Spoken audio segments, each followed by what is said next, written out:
mengaturkan kehadiran Allah Subhanahu wa taala atas limpahan anugerah rahmah yang Allah berikan kepada kita, utamanya nikmat sehat walafiat dalam keadaan iman kepada Allah Subhanahu wa taala, nikmat mudahnya kita sholat subuh, nikmatnya kita beribadah. Semoga Allah Subhanahu wa taala tetapkan nikmat ini untuk kita dan keturunan kita sampai hari kiamat nanti. Amin ya rabbal alamin. Salawat dan salam semoga tetap tercurah kepada baginda Nabi Muhammad sallallahu alaihi wasallam. Insyaallah kita semua bisa ikut berkontribusi, ikut mengambil peran dalam melaksanakan program-program dan cita-cita baginda Nabi Muhammad sallallahu alaihi wasallam. Dan kita juga memohon kepada Allah Subhanahu wa taala agar Allah Subhanahu wa taala memberikan kesabaran, kekuatan kepada saudara-saudara kita di Palestina, dan semoga Allah Subhanahu wa taala menerima semua amal ibadah mereka dan Masjidil Aqsa tetap terlindungi, tetap dijaga oleh Allah Subhanahu wa taala, sehingga umat atau saudara-saudara kita atau kita bisa kembali berziarah ke sana. Amin ya rabbal alamin.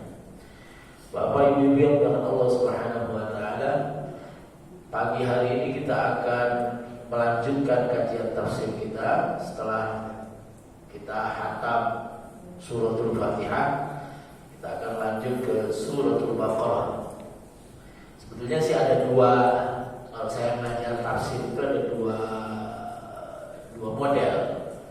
Model yang pertama itu saya dari belakang, dari An-Nas, Falaq, Qul, Tabbat, terus naik ke atas sampai Amma Yatasaalun selesai, baru kemudian ke depan. Karena yang kita baca sehari-hari di dalam sholat itu nggak ada orang di antara kita sholat subuhnya Al-Baqarah, nggak ada. Cuma saya terlanjur mutolaahnya itu dari depan. Kitab yang saya bawa juga jilid 1. Iya, saya bacanya itu semalam itu dari depan, karena matanya dari depan, jadi kita pakai model yang kedua, nggak apa-apa ya Bu ya, Pak ya. Terus yang selanjutnya saya ingat waktu waktu haji, duluan saya haji dapatnya jauh, saya di tahun 2008 itu saya dapatnya di Syauqiyah itu sekitar 12 kilo dari Haram. Itu saya pasti kunjung ke masjid-masjid sekitar.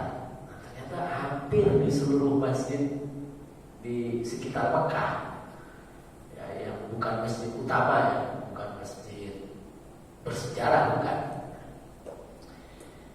Itu di shaf pertama dan shaf kedua itu ada ininya, senderan.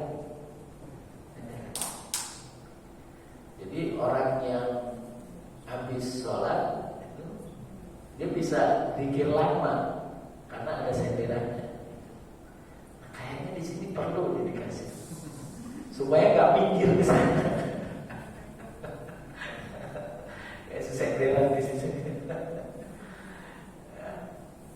Baik, Bismillahirrahmanirrahim. Alif Lam Qala asy-Sya'bi wa jama'atun alif lam mim wa sa'iru hurufil hijai fi awailis suwari minal mutasyabih alladhi infaradallahu bi'ilmih. Jadi alif lam mim dan beberapa huruf hijaiyah yang jumlahnya kalau nggak 13, 14. Nassun karimun qati' lahu sirrun. Singkatannya dulu. Nassun karimun qati' lahu sirrun. Nas, teks yang mulia, yang pasti dan memiliki rahasia. Nun, shad, kaf, ra, ya, mim, qaf, ta, ain, lam, ha, sin, ra. 13 huruf-huruf yang ada di depan. Nassun karimun qati' lahu sirrun. Tambah alif 14. Jadi ada qaf, ada nun, ada ta. Sin, qasin, ta. Nassun karimun qati' lahu sirrun. Nah, huruf-huruf itu termasuk kata Imam Nawawi minal mutasyabih. Jadi ayat itu ada dua, ada yang muhkam, ada yang mutasyabih. Muhkamat, mutasyabihat. Yang muhkam itu yang pasti, maknanya jelas, clear, nggak butuh penakwilan. Tapi kalau yang mutasyabih itu bahkan ulama berpendapat Allah tidak menyisakan pengetahuan tentang itu. Jadi hanya Allah yang tahu. Alladzi infarada bi ilmihi Allah. Wa huwa sirrul Qur'an, dan itu adalah rahasia Al-Qur'an. Fa nahnu nu'minu bi dhahiriha wa nufawwidul 'ilma fiha ila Allah ta'ala. Kita beriman kepada zahirnya bahwa ini alif lam mim ini adalah ayat dari ayat-ayat Allah, kemudian kita serahkan maknanya kepada Allah. Sehingga apa? Hampir seluruh tafsir klasik itu menafsirkannya wallahu a'lamu bimuradih, dan hanya Allah yang mengetahui maksud dari alif lam mim. Meskipun demikian, ada ulama yang mencoba untuk mereka-reka, menduga-duga makna, tapi bukan makna katanya, tapi makna apa istilahnya? Makna intrinsik, makna yang terkandung di dalamnya. Misalnya, ada ulama yang berpendapat bahwa alif lam mim itu menunjukkan makharijul huruf. A itu di sini, di awal. Lam itu di langit-langit, di tengah, mim itu di depan. Itu menunjukkan apa? Bahwa Al-Quran isinya adalah awal penciptaan, kehidupan, dan hari akhir. Al-Quran itu isinya alif lam mim itu, alifnya itu awal penciptaan, lamnya itu kehidupan yang sedang berjalan, dan mim itu adalah hari akhir. Alif lam mim. Ada lagi yang mengatakan bahwa alif lam mim itu isyarat bahwa membaca Al-Quran itu harus pakai guru. Kenapa? Karena ada alif lam mim yang lain di surat Alam Nashrah, Alam Taro, itu bacanya bukan alif lam mim, tapi alam. Hurufnya sama, alif, lam, mim. Dulu di zaman saya masih aliyah, itu ada tetangga saya itu baca kaf ha ya ain sad itu ya kahaya aso. Dia kira ini huruf yang sambung gitu, padahal bacanya kan kaf ha ya ain shad. Nah, karena ada nun mati ketemu shad, ain yang ketemu ini, itu ya harus ini sama kayak alif lam mim. Alif lam terus ketemu mim, mim ketemu mim, kan itu idgham mimi. Alif lam mim, bukan alif lam mim. Nah, itu artinya apa? Bahwa Al-Quran itu dibaca melalui petunjuk guru. Tidak bisa kita kemudian membaca berdasarkan pengetahuan kita sendiri. Harus ada gurunya, harus ada contohnya. Nah, faidahnya apa? Apa faidahnya kok alif lam mim itu hanya Allah yang tahu? Zakaraha wa faidatu dzikriha talabul imani biha wallahu ta'ala ikhtassa bi ilmin la taqdiru alaihi uqulul anbiya wal anbiya ikhtassu bi ulumin la taqdiru alaihi uqulul ulama wal ulama ikhtassu bi ilmin la taqdiru alaihi uqulul 'ammah.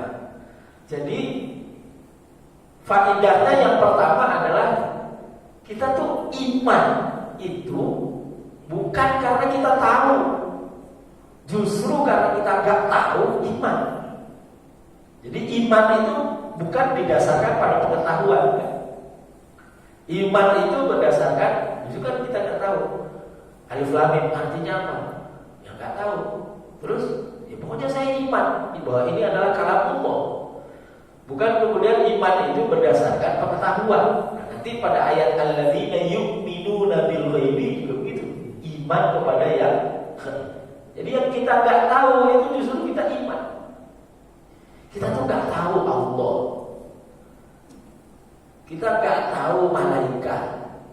Kita enggak tahu Rasulullah Muhammad sallallahu alaihi wasallam. Cuma ceritanya katanya begini. Kita enggak tahu hari akhir, kita enggak tahu qada dan qadar, tapi kita iman. Nah, iman itu memang di sini dia dasarnya adalah keyakinan.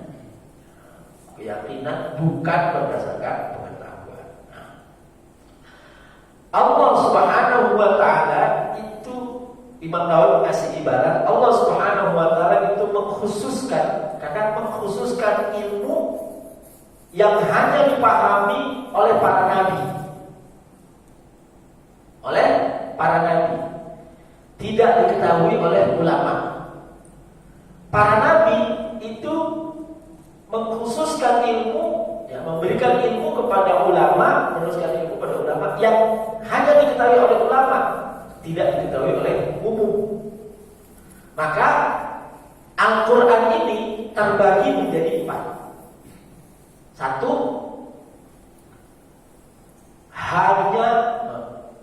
Satu, semua orang tahu maknanya. Semua orang tahu maknanya. Misalnya apa? Qul huwallahu ahad. Katakan Allah itu esa. Oh, itu semua orang paham. Gak perlu penjelasan panjang. Gak perlu. Akal kita udah langsung menerima kalau Allah itu esa. Kalau Allah itu Tuhan itu dua, pasti bertentangan, ya, alam ini pasti rusak karena yang satu mau ini, yang satu mau ini. Ya, Allah itu. Artinya apa? Ini hanya, bukan hanya, semua orang tahu. Yang kedua, Al-Quran itu ada ayat-ayat yang hanya bisa dipahami oleh ulama. Orang biasa nggak mampu. Contoh, ayat ya ayyuhalladzina amanu aqimus shalah. Apa makna aqimus shalah? Orang awam nggak mampu mendirikan sholat. Nah, ulama kasih tahu, oh yang dimaksud yuqimuna sholat itu begini. Ya. Atau misalnya ayat-ayat mutasyabihat, yang Allah menyisakan pengetahuannya bagi selain Allah. Ar-Rahmanu 'alal 'arsy istawa.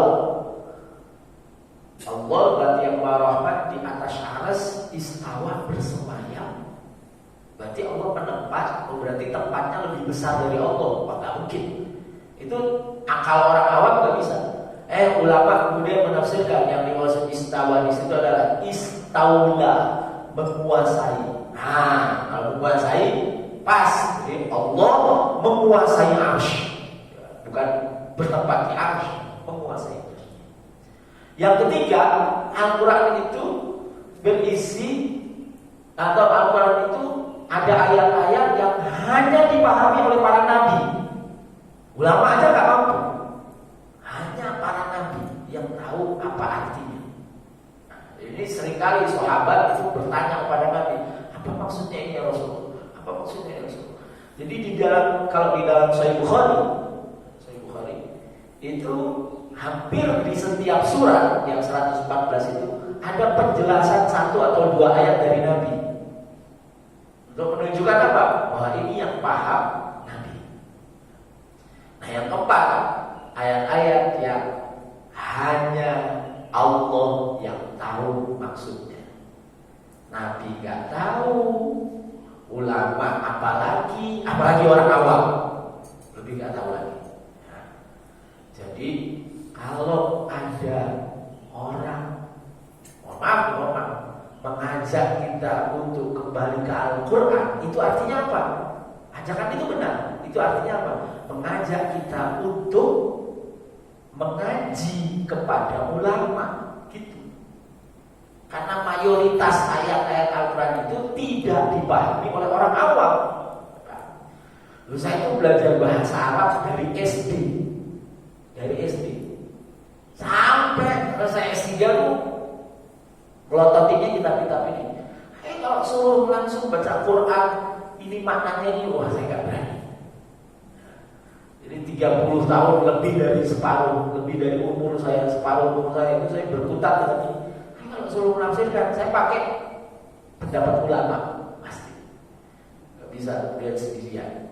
Apalagi ibu-ibu bapak yang sama sekali nggak tahu, terus suruh diajak kembali ke Quran, itu maksudnya gimana? Terjemah itu bukan tafsir. Ya tafsir yang sangat singkat, yang jauh dari makna dan kandungan Al-Quran.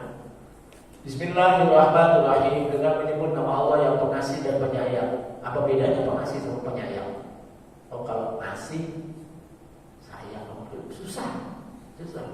Tapi kalau baca tafsirnya, Bismillahirrahmanirrahim, dengan menyebut nama Allah dan yang maha kasih sayang di alam dunia, Ar-Rahim, dan yang maha kasih sayang di akhirat.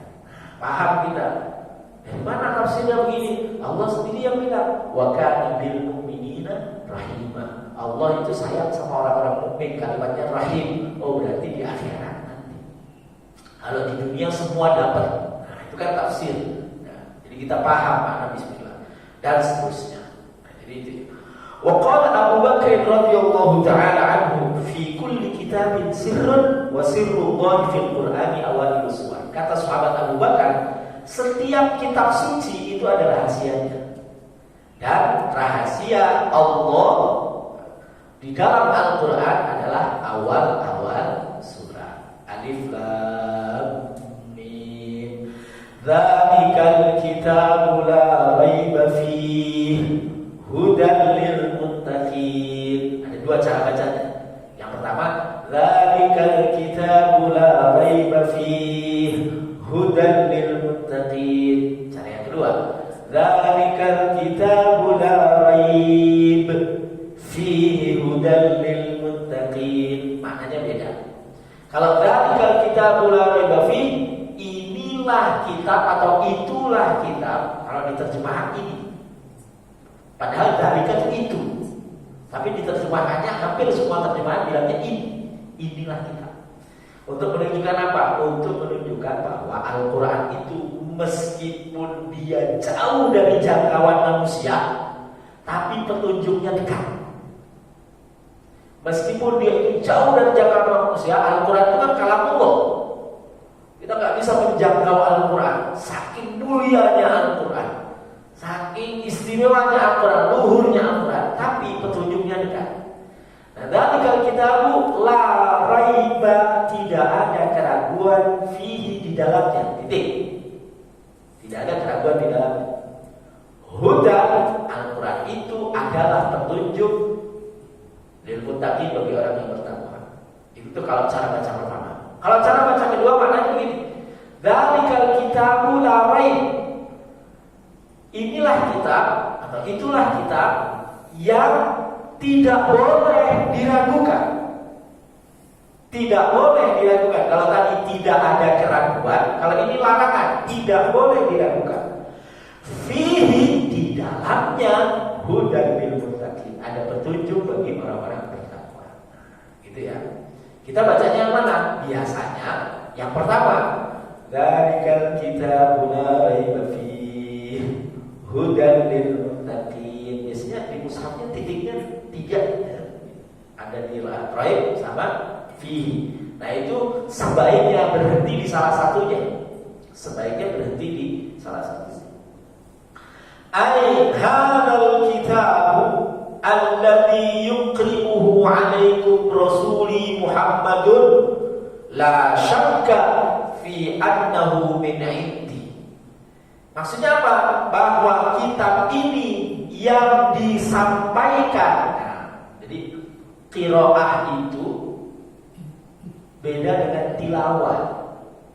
Kan ada tilawah, tilawatul Quran sama qiraatul Quran. Kalau tilawah itu kita baca untuk diri kita sendiri. Saya baca Quran sendiri. Bismillahirrahmanirrahim. Alhamdulillahirabbil alamin arrahmanir rahim maliki yaumiddin. Itu tilawatul Quran. Tapi kalau qiraah itu bacaan yang disampaikan. Makanya Quran itu harus disampaikan. Siapa yang menyampaikan? Baginda Nabi Muhammad sallallahu alaihi wasallam. Jadi ketika beliau dipeluk sama malaikat Jibril, kemudian malaikat Jibril bilang Iqra, Nabi menjawab ma ana biqari. Apa bacaan yang harus saya sampaikan? Apa? Kan ada Iqra, peluk lagi. Mana biqari Iqra, mana biqari baru Iqra bismi rabbikal ladzi khalaq dan seterusnya. Nah, kitab yang disampaikan oleh baginda Nabi Muhammad, oleh utusanku Muhammad sallallahu alaihi wasallam, itu adalah tidak ada keraguan, la syakka, tidak ada keraguan sama sekali, min indi, dari sisiku. Jadi Al-Quran itu tidak ada keraguan, tidak ada yang diragukan di dalamnya, tidak ada. Maksudnya begini, maksudnya tidak ada keraguan itu artinya tidak ada sesuatu yang yang gak jelas ini benar atau salah, gak ada. Semuanya hak. Tapi bahwa kita mempertanyakan ayat Al-Quran, ketika kita bertanya apa yang maksudnya dari kita berlebih, itu bukan dalam rangka meragukan, bukan. Ya, itu kita ingin tahu apa maknanya. Atau level yang kedua, masa sih maknanya begini, ya kan? Itu kita bukan meragukan Al-Qurannya, tapi meragukan maknanya. Beda. Ya, karena makna Al-Quran itu produk manusia, produk ulama, tafsir. Dulu waktu zaman Ahok, penafsiran ayat Al-Maidah 51 itu kan seakan-akan Al-Quran yang bilang. Nah, itu penafsiran. Karena apa? Ada penafsiran yang lain, ada penafsiran yang lain. Ya, tapi kita kemudian sebagian memilih penafsiran ini, sebagian memilih penafsiran ini. Jadi bukan kemudian Al-Qurannya, bahwa yang bersangkutan itu dalam tanda petik mengutip ayat itu salahnya dia. Gitu. Tapi kalau penafsirannya yang digitanya, yang berbeda pendapat, itu wajar-wajar saja. Karena apa? Karena yang diragukan itu penafsirannya, bukan ayatnya. Nah, zalikal kitabu la raiba fihi amantum, kalau kalian beriman, hadaitukum, aku beri kalian petunjuk, wa illam tu'minu bihi, kalau kalian tidak beriman kepada Al-Quran, anggap cukup, maka aku hukum kalian. Zalikal kitabu la raiba fihi hudan lil muttaqin. Ini ya, Allah itu ini bukti bahwa Al-Quran itu bukan buatan manusia. pilihannya. Allah menggunakan kata huda, bukan pakai fi'il mudhari atau fi'il madhi. Bisa saja Allah menggunakan dzalikal kitabul la raiba fihi hada lil muttaqin, bisa, atau yahdi lil muttaqin, bisa. Tapi Allah tidak gunakan fi'il, Allah gunakan masdarnya, huda lil muttaqin. Apa maknanya? Bahwa penggunaan masdar itu mencakup masa lalu, sekarang, dan masa yang akan datang. Huda, petunjuk. Nah, kalau kita misalnya bilang Bapak itu pemberani, Bapak itu pemberani, kita akan bertanya berapa persen keberaniannya? 10, 20, 30, 40 pemberani. Tapi kalau kita bilang keberanian, kalau Anda mulai keberanian, tuh Bapak itu, tuh Bapak itu, artinya apa?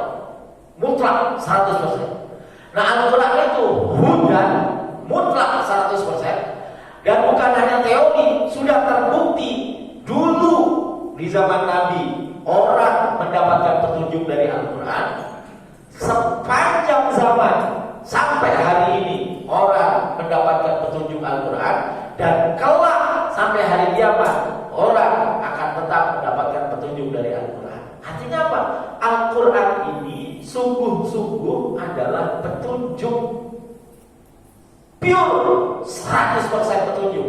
Gak ada yang bukan petunjuk. Tidak ada satu ayat pun di dalam Al-Quran yang bukan petunjuk. Gak ada. Saya sebut, gak ada yang misalnya, oh itu hanya berlaku untuk masa lalu. Al-Quran terus. Bahkan ayat yang masa yang akan datang itu masih berguna untuk petunjuk kita sekarang. Kan ayat tentang surga, ayat tentang neraka, ayat tentang kiamat, petunjuk bagi kita sekarang. Oh, saya nggak boleh begini, saya harus begini, dan seterusnya. Ayat yang masa lalu sudah terjadi perbuatannya, oh jadi petunjuk buat kita juga sekarang. Oh, bahwa jadi orang itu harus begini, jangan seperti Qarun, jangan seperti Firaun, dan seterusnya. Nah, itu Al-Quran itu tidak ada satu ayat pun yang bukan petunjuk, karena kalimatnya hudan. Hudan lil muttaqin, bagi orang-orang yang bertakwa. Apa arti bertakwa? Bertakwa itu artinya yang pertama, menjauh dari ancaman Allah. Menjauh dari ancaman Allah dengan cara apa? Nomor satu, beriman. Jadi takwa itu menjauh dari ancaman Allah. Karena takwa itu arti katanya itu dari kata waqo. Waqo, yaqi, qi. Maka ada ayat ya ayyuhalladzina amanu qu anfusakum. Qu itu dari kata qi. Qiyaku, qi, satu huruf itu artinya menjauhlah. Kalau dua orang, qia, menjauhlah kalian berdua. Kalau banyak, qu, menjauhlah kalian semua. Qi, qiyaku. Qi itu dari kata waqa, yaqi. Yaqi ikut wazan ifta'ala, jadinya iutaqo. Waqa, iutaqo. Karena bahasa Arab itu enggak ada iu, diganti ya. Itaqo. Karena ya sama tak alif sambung, ya kan diganti tak, jadi ittaqo. Ittaqo, yattaqi, ittaqi. Ittaqi, bertakwalah satu orang. Dua orang, ittaqiya. Banyak, ittaqu. Ya ayyuhalladzina amanu ittaqu, ittaqu. Menjauh dari marahnya Allah, menjauh dari siksanya Allah, menjauh dari ancaman Allah dengan cara apa? Iman. Yang kedua, takwa itu menjalankan perintah Allah Subhanahu wa taala. Menjalankan perintah Allah Subhanahu wa taala dan menjauhi larangannya. Yang ketiga, takwa itu adalah menjauh dari segala sesuatu yang membuat kita jauh dari Allah. Kita itu aslinya dekat dengan Allah, aslinya dekat. Kok tahu kalau kita dekat? Karena kita pernah berdialog dengan Allah. Kapan? Di alam ruh. Di alam ruh, ketika ruh itu diciptakan, apa kata Allah? Alastu birabbikum, bukankah aku Tuhan kalian? Kita semua menjawab, qalu bala syahidna, ya kami bersaksi. Jadi kita itu pernah dalam posisi dekat sekali dengan Allah, berdialog dengan Allah, ruh berdialog. Ya. Lalu kita ditiupkan ruhnya ke alam dunia ini, jauh. Terus, nah ini posisinya kan dari atas gini, kita posisinya mau naik lagi, mau dekat lagi gitu. Maka semua aktivitas kita itu dalam rangka mendekatkan diri kita kepada Allah. Kalau kita justru membuat aktivitas yang membuat kita jauh dari Allah, keluar dari lingkaran ini, ya itu namanya kita sedang maksiat. Jadi sederhana gampang. Maksiat itu sesuatu yang menjauhkan kita dari Allah, membuat kita lupa dari Allah. Sementara takwa atau ibadah itu adalah sesuatu yang membuat kita ingat kepada Allah dan mendekatkan diri kepada Allah. Jadi ruh kita itu Pak, pernah dikumpulin sama Allah Subhanahu wa ta'ala. Kata Nabi SAW, al-arwahu juludun mujannadah. Ruh itu sudah dikelompok-kelompokkan. Julud itu pasukan, udah dibaris-barisin. Oh ini kavaleri, ini infanteri, ini batalion, ini peleton ini, pokoknya dikumpulkan. Fama ta'arafa ta'alafa, wama takhalafa ta'akar. Siapa yang dulunya ruhnya itu saling mengenal, nanti di dunia itu saling mencintai, nyatu. Siapa yang ruhnya dulu gak saling mengenal, ya di dunia gak akan nyatu. Ibu bapak pernah ketemu orang baru sekali, tapi langsung klik.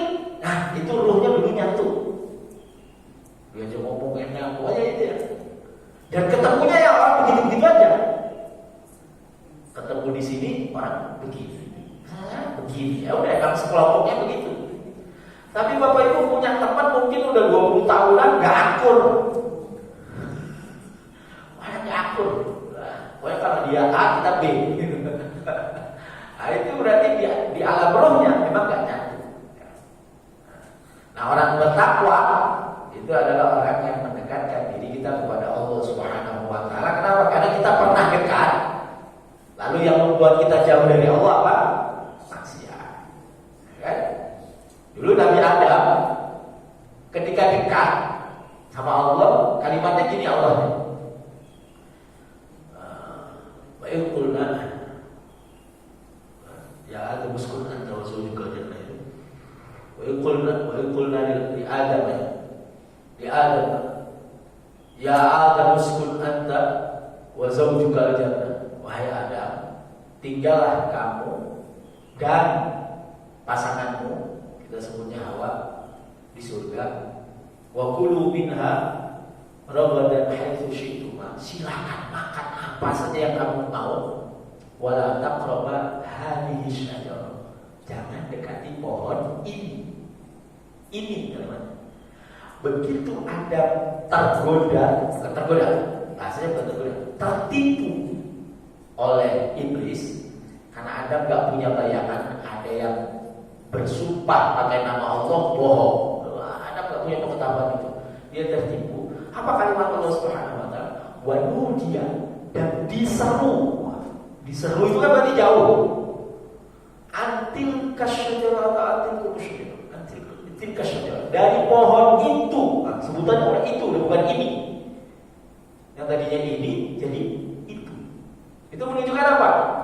Menjauh dari Allah Subhanahu wa ta'ala karena maksiat. Maksiat itu melakukan perbuatan yang menjauhkan diri kita dari Allah Subhanahu wa ta'ala. Nah, bagaimana ciri orang yang bertakwa? Lil muttaqin, ciri orang bertakwa itu yang pertama, alladzina yu'minuna bil ghaib. Jadi bahwa Allah menegaskan bahwa ciri orang bertakwa nomor satu itu iman kepada yang ghaib, bukan sama yang zahir. Yang zahir gak usah diimani. yang ghaib. Apa itu? Yusaddiquna bima ghaba anhum minal jannati wan nari was sirati wal mizani wal ba'thi wal hisabi wa ghairi dzalika. Iman sama surga, iman sama neraka, iman sama sirat, iman sama mizan, bahwa kita akan ditimbang, iman sama hisab, akan hisab, iman hari kebangkitan, iman ada pahala, ada dosa. Iman. Nah, kadang kita lebih mungkin ya, iman kita sama yang zahir itu lebih tinggi daripada sama yang gaib. Misalnya apa? Iman sama duit, gak iman sama rezeki. Rezeki itu kan gaib, ada di Allah Subhanahu wa taala rezeki. Itu kita gak iman sama yang rezeki yang sudah ditanggung oleh Allah Subhanahu wa taala. Syaratnya kan cuma satu. Ayatnya bunyi gimana? Wa ma min dabbatin fil ardi illa 'ala Allahi rizquha. Dan tidaklah satu binatang melata pun di muka bumi ini kecuali ada dalam tanggungan Allah Subhanahu wa taala rezekinya. Syaratnya apa? Melata. Melata itu bergerak. Ya kalau diem aja enggak akan buat. Syaratnya melata, bergerak. Kalau bergerak dapat jaminan dari Allah. Illa 'ala Allahi rizquha. Nah, iman kita paling gaib itu puncaknya adalah iman kepada Allah Subhanahu wa taala. Karena Allah itu gaib. Gaib itu artinya apa? Ya enggak tahu. Bahkan baginda Nabi Muhammad sallallahu alaihi wasallam di dalam salah satu penafsiran qul huwallahu ahad. Kok qul huwallahu ahad? Bukan qul anallahu ahad. Akulah Allah. Huwa itu kata ulama dhamir ghaib. Dia itu nggak tahu. Kalau anak tahu kan di depan khotob ngomong langsung. Huwa dia Allah Subhanahu wa taala. Allah Subhanahu wa taala itu tidak menyisakan pengetahuan kepada siapapun tentang zatnya. Kenapa? Karena kalau Allah diketahui zatnya berarti Allah diketahui oleh makhluk. Bisa. Yu'minuna bil ghaibi. Wa qila al-muradu bil ghaibi, ada yang mengatakan yang dimaksud yu'minuna bil ghaibi itu bil qalbi, hati. Maknanya apa? Yu'minuna bi qulubihim la kalladzina yu'minuna bi afwahihim ma laysa fi qulubihim.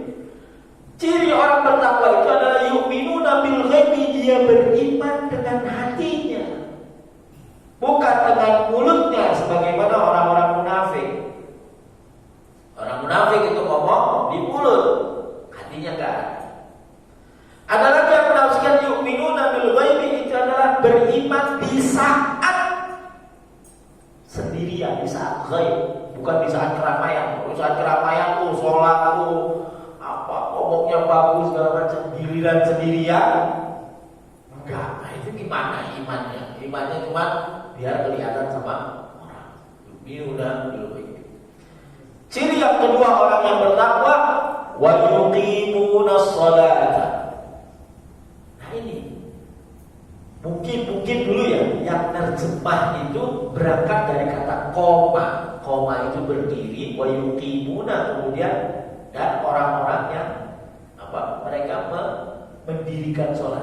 Padahal tidak ada satu pun ulama tafsir yang menafsirkan kayak gitu, nggak ada, Pak. Nah, boleh dicek. Baca lebih mungkin dari 10 kitab tafsirnya. Hampir semuanya menafsirkannya kalimatnya begini. Misalnya, ayyutimmuna shalawatil khams bisyuruti wal arkani wal hayat. Melaksanakan sholat 5 waktu, karena kata iqamatus sholat itu sholat 5 waktu. Di dalam Al-Quran ada kalimat sholat, tapi bukan sholat 5 waktu. Kenapa? Karena gak ada kata iqamahnya, gak ada yuqimuna, aqimu, gak ada. Misalnya apa? Inna a'tainakal kautsar fasholli li rabbika wanhar. Itu sholat 5 waktu bukan? Itu sholat umum, mencakup di dalamnya sholat 5 waktu. Ya sholat sunnah di situ. Tapi kalau intimuna sholat itu sholat 5 waktu. Kata ulama gitu. Melaksanakan sholat 5 waktu bisyuruti wal arkani wal hayat, sesuai dengan syaratnya, rukunnya dan tata laksananya. Sesuai dengan syaratnya, rukunnya dan tata laksananya. Dari mana kita tahu syarat, rukun, tata laksana ini? Dari mana, Bu? Bu? Hah? Bukan, dari ulama. Misalnya, rukun sholat yang pertama niat. Siapa yang bilang rukun sholat pertama niat? Nabi. Enggak. Nabi bilang innamal a'malu binniyat. Setiap amal harus disertai niat. Itu Nabi bilang itu. Enggak ada Nabi bilang arkan sholat, rukun sholat yang pertama niat. Ulama. Ya. Fatihah, baca Fatihah, baca surat. Nabi memang baca Fatihah. Nabi memang baca surat. Nah, yang baca Fatihah yang satu pakai yang baca bismillah sama yang bukan enggak baca bismillah. Ulama. Karena Nabi sesekali tidak membaca basmalah. Bukan, ayatnya itu, hadisnya itu Nabi bilang as-sab'ul mathani, 7 ayat itu adalah alhamdulillahirabbil alamin. Tapi sahabat Abdullah bin Abbas meriwayatkan Nabi sholat membaca Bismillahirrahmanirrahim. Angkat tangan, gak angkat tangan, sedekap sama dilepas. Ya kan? Bahwa sumbernya memang Nabi Muhammad SAW, tapi kemudian itu dirumuskan tata laksananya oleh ulama. Maka ada hadis populer, hadis ini, shollu kama ra'aitumuni usolli, sholatlah kalian sebagaimana kalian melihat aku sholat. Saya tanya, sholat yang mana? Sholat Rasulullah yang mana yang harus kita ikuti? Oh, Nabi sholat di belakangnya sahabat ini beda ketika Nabi sholat di belakang sahabat yang ini. Iya kan? Nih, yang sedekap ini itu ada 16 sahabat yang meriwayatkan. Yang begini itu ada 9 sahabat. Allahu Akbar. Allahu Akbar. Mau yang mana?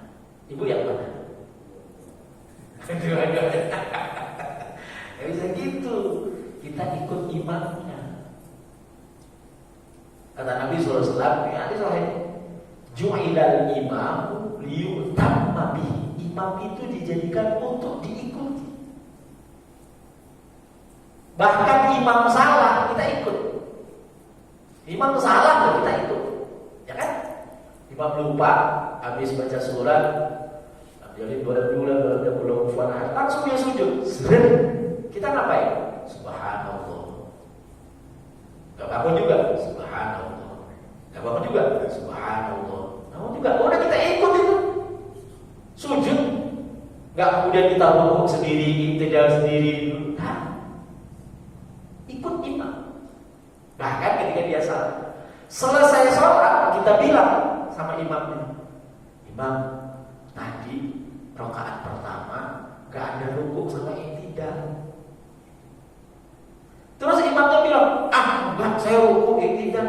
Sah sholatnya berdasarkan keyakinan imam, sah. Itu. Jadi kalau kita sholat ikut imam, imamnya gimana? Gitu ya, udah kita ikut. Bahkan yang salah, apalagi bukan yang salah. Ya, apalagi bukan yang salah, sesuatu yang cuma ikhtilaf, ikut. Jangan kita ini saya kan madhabnya begini. Oh enggak. Kalau sudah berjamaah ikut imamnya, ikut imamnya. Nah ini yuqimun sholat 5 waktu itu ciri orang yang bertakwa, melaksanakan sholat sesuai dengan tata laksananya. Dan tata laksananya itu menurut ulama. Gak mungkin kita ikut Nabi, gak mungkin. Yang mana yang mau diikuti? Nabi itu kalau sholat itu kadang baca suratnya Al-Baqarah, Ali Imran. Tidak bisa. Begitu mau ikut Nabi. Iya. Ya. Maka udah baca surat itu paling pendeknya baca ayat setelah Al-Fatihah, kan baca Quran. Paling pendeknya berapa ayat? Hah? Nah, kan? Kalau kata ulama berdasarkan hadis Nabi itu paling pendeknya baca Al-Kautsar. Inna a'tainakal kautsar fasholli li rabbika wanhar inna syani'aka huwal abtar. Maka ulama berpendapat baca Quran setelah Fatihah itu paling sedikitnya 3 ayat. Gak bisa. Waladhdallin amin. Yasin itu 1 ayat. Tambahin 2 ayat lagi baru bisa. Kata ulama begitu. Kenapa? Karena gak pernah. Meskipun ada ayat, ada hadis, faqra'u ma tayassara minal Qur'an, bacalah apa yang mudah dari Al-Qur'an. Iya, tapi ada batasannya gitu. Jadi yang umum itu harus dibatasi. Yang batasi itu Nabi Muhammad. Nah, ulama melihat caranya Nabi Muhammad gitu. Contoh. Di Al-Qur'an yang bilang, "Fadhkurullaha dzikran katsira."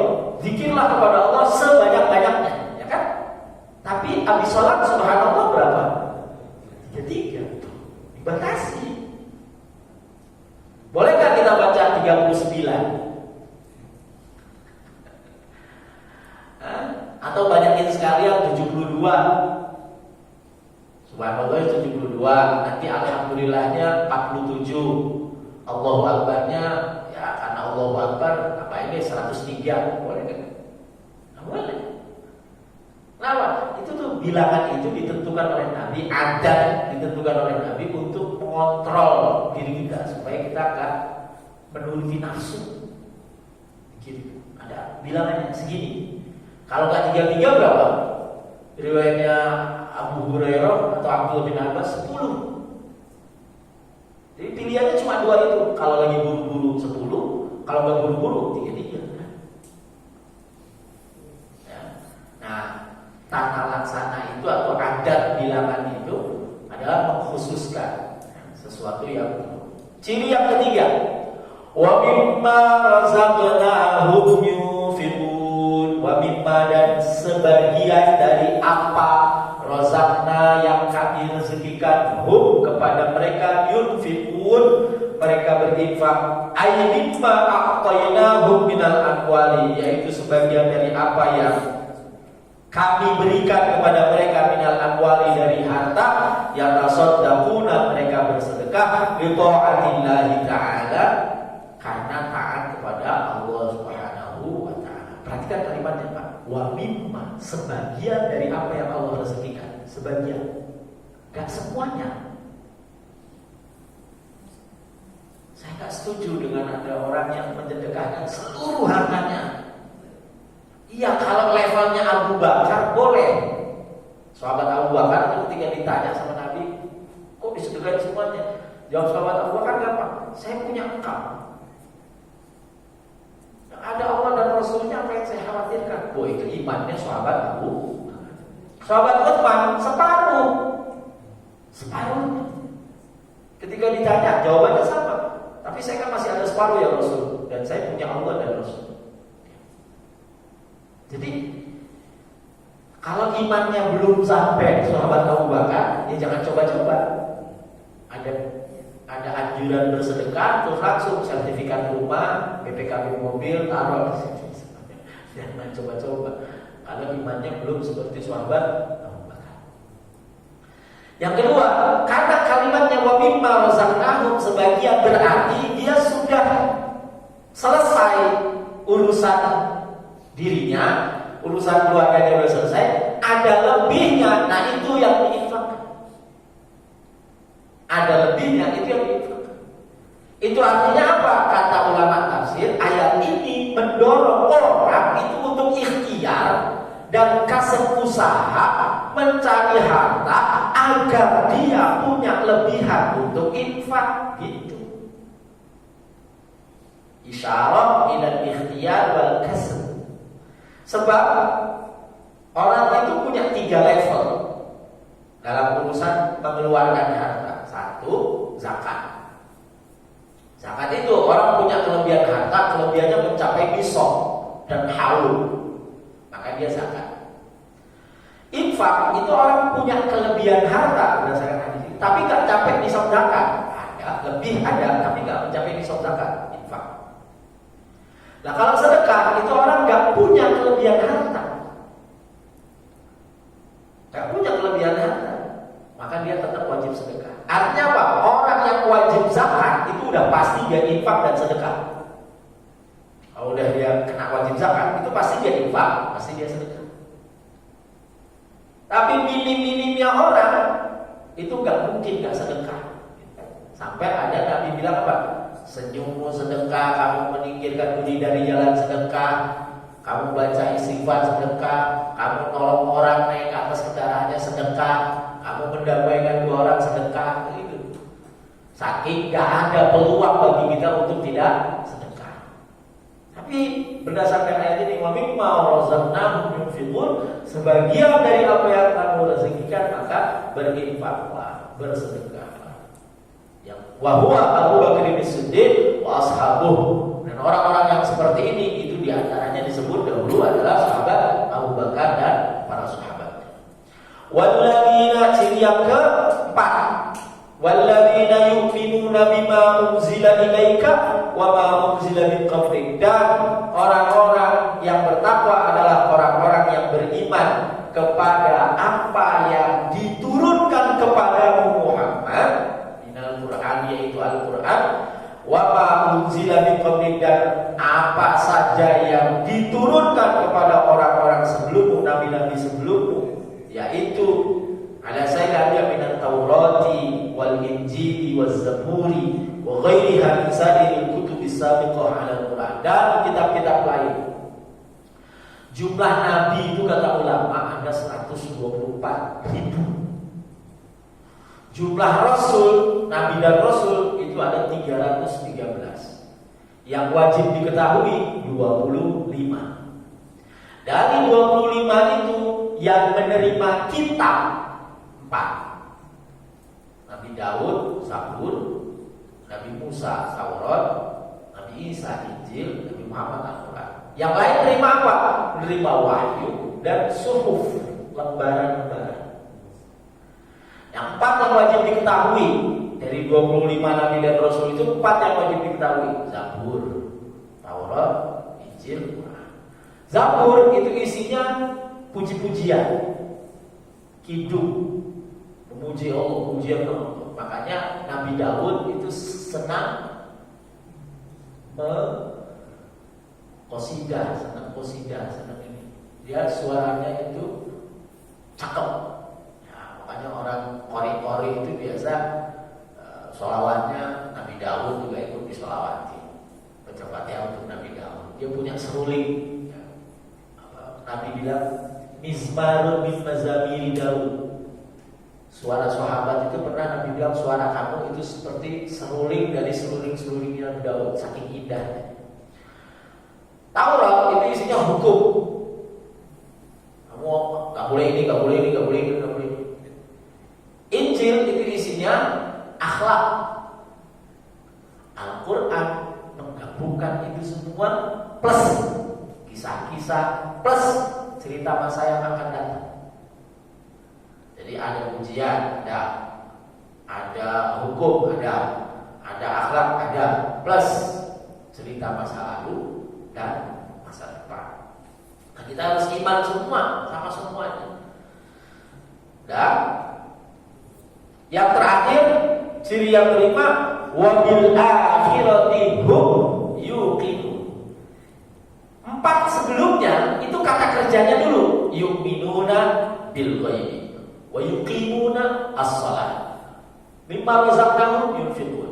Kemudian wa yu'minuna bima unzila, kata kerjanya dulu, kamu iman sama ini, kamu melaksanakan ini. Tapi yang ini yang kelima, objeknya didahulukan, wa bil akhirati hum yuqinun, bukan wa yuqimuna bil akhirah. Kata ulama apa? Ini maksudnya kita itu hanya percaya akhirat.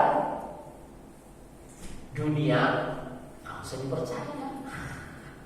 Yang kelihatan di dunia ini tipu, main. Nggak ada yang perlu dipercaya diimani. Yang kita imani itu yang di akhirat. Wabil akhirati hum yuqinun, dan hanya terhadap akhirat mereka yakin. Yaitu hum yusaddiquna bima fil akhirati minal ba'ti ba'dal mauti wal hisabi wa na'imil jannah. Kita tuh percaya betul, harus yakin bahwa kita akan dibangkitkan, dihisab, lewati sirat, nanti ada kenikmatan surga dan lain sebagainya. Itu harus kita imani. Dan ini adalah Abdullah bin Salam wa ashabu. Ulaika, mereka lah yang punya 5 sifat ini, ala huda, mereka ada di atas petunjuk, ay karamatan nazal, kemuliaan yang diturunkan min rabbihim, nazala yang turun min rabbihim dari Tuhan mereka. Wa ulaika, dan mereka hum orang-orang yang al-muflihun, beruntung, ay an-najuna, yang selamat, minas sukhti wal adabi, dari marahnya Allah, dari adabnya Allah. Wa hum ashabu Muhammadin sallallahu alaihi wasallam, dan mereka adalah sahabat-sahabat Nabi Muhammad sallallahu alaihi wasallam. Perhatikan kalimatnya Bapak. Ulaika ala huda mir rabbihim. Di awal hudan lil muttaqin, gak ada mir rabbihimnya. Petunjuk bagi orang. Kenapa? Yang menjadi petunjuk itu Al-Qur'annya. Yang sekarang itu ada kalimat mir rabbihim, dapat petunjuk dari Allah Subhanahu wa ta'ala. Artinya apa? Orang yang bertakwa, yang melaksanakan 5 ini, itu akan mendapatkan petunjuk dari Al-Quran. Kalau dia jadikan Al-Quran sebagai petunjuk, begitu dia jadikan Al-Quran sebagai petunjuk, nanti Allah Subhanahu wa ta'ala tempatkan dia dalam posisi senantiasa mendapatkan petunjuk. Itu maksudnya ulaika ada huda min rabbihim, senantiasa dalam petunjuk Allah Subhanahu wa ta'ala. Dan yang namanya petunjuk itu Allah berikan bukan karena amal. Mir rabbihim, terserah Allah, Allah mengasih. Makanya hidayah itu adalah hak prerogatif Allah. Hidayah urusannya Allah. Orang bencinya kayak apa sama Nabi Muhammad, membunuh sahabat, memutilasi sahabat, dikasih hidayah. Wahsy, Hindun, dikasih hidayah sama Allah, masuk. Abu Sufyan masuk. Sayyidina Umar masuk. Hidayah urusan Allah Subhanahu wa ta'ala. Ulaika ala hudan. Kedua terakhir. Kalimatnya itu dari awal, yu'minuna, yuqimuna, yunfiquna, yu'minuna. Terakhir apa? Yuqimuna.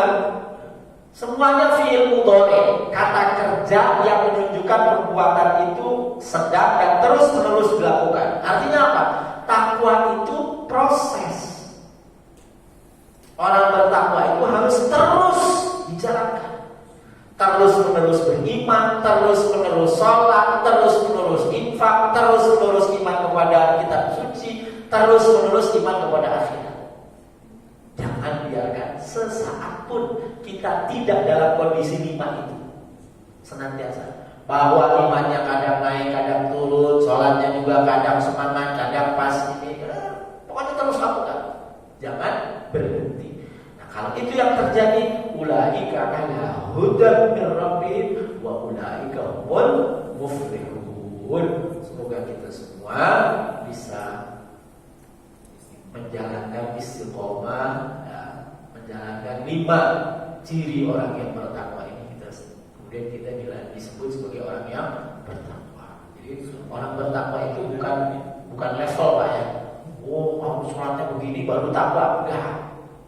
Orang yang penting dia sholat itu sudah takwa. Yang penting dia sholat. Nah, sholat itu gampang sebentar sedikit. Ada orang nggak bisa sholat itu aneh.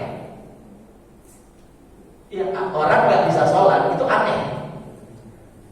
Ya, dia nggak bisa berdiri, duduk boleh kok. Duduk nggak bisa, tiduran boleh. Selonjoran boleh. Nggak awal waktu nggak apa-apa, boleh. Yang penting pada waktunya. Segitu mudahnya, segitu gampangnya, segitu sebentar, segitu sedikitnya. Kok nggak sholat itu aneh.